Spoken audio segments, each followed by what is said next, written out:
और बड़ी खबर ये कि यमुना एक्सप्रेसवे प्राधिकरण का दायरा बढ़ाया गया है। अब 55 नए गांव प्राधिकरण में शामिल हो गए हैं। सिकंदराबाद के 13 गांव और खुर्जा से 42 गांव शामिल किए गए हैं। कुल 55 नए गांव प्राधिकरण में शामिल हुए हैं। इनमें सिकंदराबाद के 13 और खुर्जा से 42 गांव शामिल हुए हैं।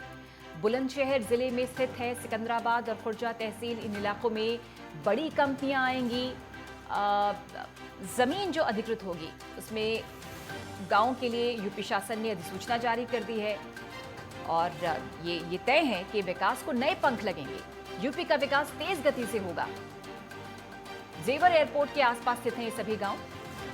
यमुना एक्सप्रेसवे प्राधिकरण का दायरा बढ़ाया गया। 55 नए गांव प्राधिकरण में शामिल हुए हैं। इन 55 नए गांव में 13 गांव सिकंदराबाद के हैं और 42 गांव खुर्जा के हैं। बुलंदशहर जिले में स्थित है सिकंदराबाद और खुर्जा तहसील।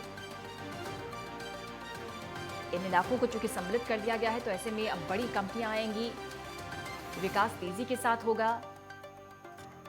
विकास को पंख लगेंगे और यूपी का जो विकास हम देख रहे हैं लगातार हो रहा है वो उस पर और मोहर लगेगी। राजकुमार चौधरी हमारे वरिष्ठ सहयोगी हमारे साथ फोन लाइन पर। राजकुमार, निश्चित तौर पर जिस तरह से योगी सरकार का लक्ष्य है लगातार आगे बढ़ना और अर्थव्यवस्था जो है वो दूसरे नंबर पर पहुंच चुकी है देश भर में यूपी की, उसी कड़ी में जेवर एयरपोर्ट को भी बहुत ही नजरों से, बड़ी तीखी नजरों से देखा जा रहा है कि जब ये बनेगा उसके बाद और भी तेजी के साथ विकास के पंख जो हैं वो लगेंगे। ऐसे में 55 जो नए गांव हैं उनको भी अथॉरिटी में शामिल किया गया है। बिल्कुल पूजा जी, अगर हम अपने दर्शकों को एक सामान्य भाषा में अगर बताना चाहें तो एक चीज बिल्कुल तय है कि उत्तर प्रदेश ही नहीं बल्कि पूरे देश का, हिंदुस्तान की आर्थिक राजधानी के तौर पर नोएडा अपने आप में स्थापित हो चुका है। और नोएडा की यदि बात करें तो एक गौतम बुद्ध नगर जिला जो पड़ता है उसका एक जो क्षेत्र है, बिल्कुल यमुना नदी के अगर तलहटी से अगर निकलते हैं तो जेवर एक बहुत बैकवर्ड इलाका आज से 20-25 साल पहले माना जाता था, लेकिन अब वहाँ एक अंतर्राष्ट्रीय एयरपोर्ट बनना है जो प्रधानमंत्री नरेंद्र मोदी का सपना है। उसका काम शुरू हो चुका है। उसके अलावा अगर ग्रेटर नोएडा की बात करें तो दादरी के कंटेनर डिपो से लेकर और बंबई के समुद्र तट तक एक रेलवे कॉरिडोर बनना है जिसको डेडिकेटेड कॉरिडोर के तौर पे हम मानते हैं।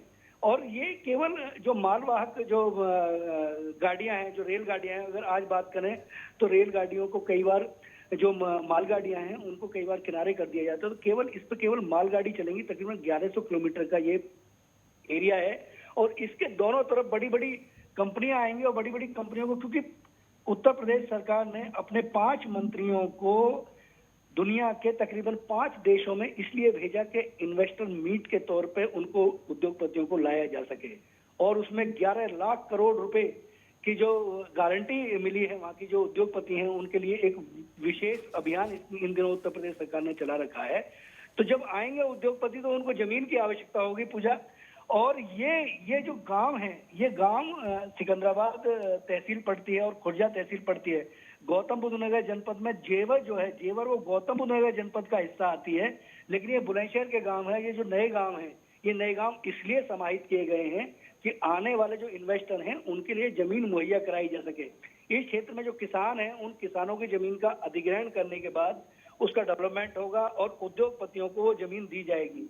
लेकिन ये जो गांव है, इन गांवों का भी संपूर्ण विकास किस तरीके से किया जाए इसका भी एक ब्लूप्रिंट तैयार किया जा रहा है। लेकिन प्राथमिक जानकारी ये है कि उत्तर प्रदेश सरकार ने एक नोटिफिकेशन जारी कर दिया है।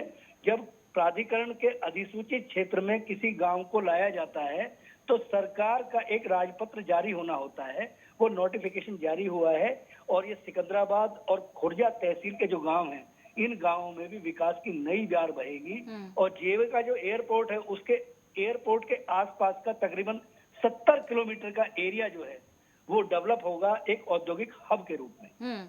राजकुमार, लेकिन इससे पहले हम कई मौकों पर देख चुके हैं कि जब जो गांव हैं वो अधिग्रहित किए जाते हैं या किसानों की जमीन ली जाती है शासन प्रशासन के एजेंडे के लिए, तो कुछ नाराजगी हो जाती है गांव के लोगों में भी मुआवजे को लेकर या बहुत सी चीजों को लेकर। तो फिलहाल ऐसी कोई खबर? बहुत अहम सवाल है पूजा। अगर हम बात करें तो 1976 में नोएडा की स्थापना हुई और तकरीबन 3 रुपए मीटर के हिसाब से जमीन का अधिग्रहण हुआ।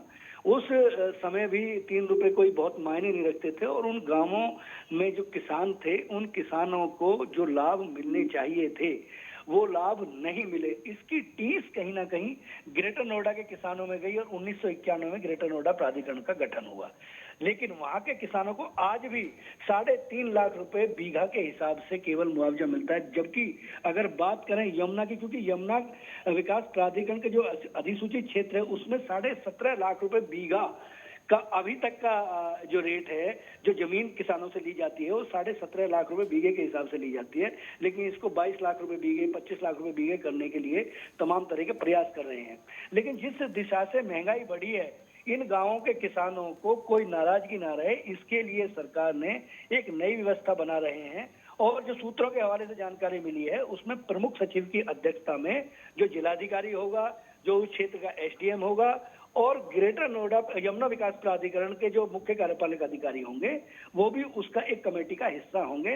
प्लस किसानों की तरफ से कुछ जनप्रतिनिधियों को, जो विधायक और सांसद, जो प्रतिनिधि जनता के चुन के आते हैं, उनको उसमें बैठाया जाए और शांति के तहत एक किसानों की जो डिमांड्स हैं, जो मांग है, जो वहाँ पे औद्योगिक गतिविधियां होंगी, जो वहाँ पे कंपनियां आएंगी, उन कंपनियों में किसानों के बच्चों को भी प्राथमिकता के आधार पे रोजगार के अवसर दिए जाएं और गारंटी दी जाए इस बात की सरकार की तरफ से। इस तरीके की एक रणनीति, एक ब्लूप्रिंट तैयार किया जा रहा है ताकि कोई विरोध ना हो। लेकिन इसमें कोई दो राय नहीं है कि यदि हम 1976 की यात्रा को देखते हैं तो 1976 की यात्रा से 3 रुपए मीटर से आज 1750 रुपए मीटर पे हम लोग कहीं ना कहीं पहुंचे। बहुत बहुत धन्यवाद आपका राजकुमार चौधरी, इस खबर को विस्तार से समझाने के लिए।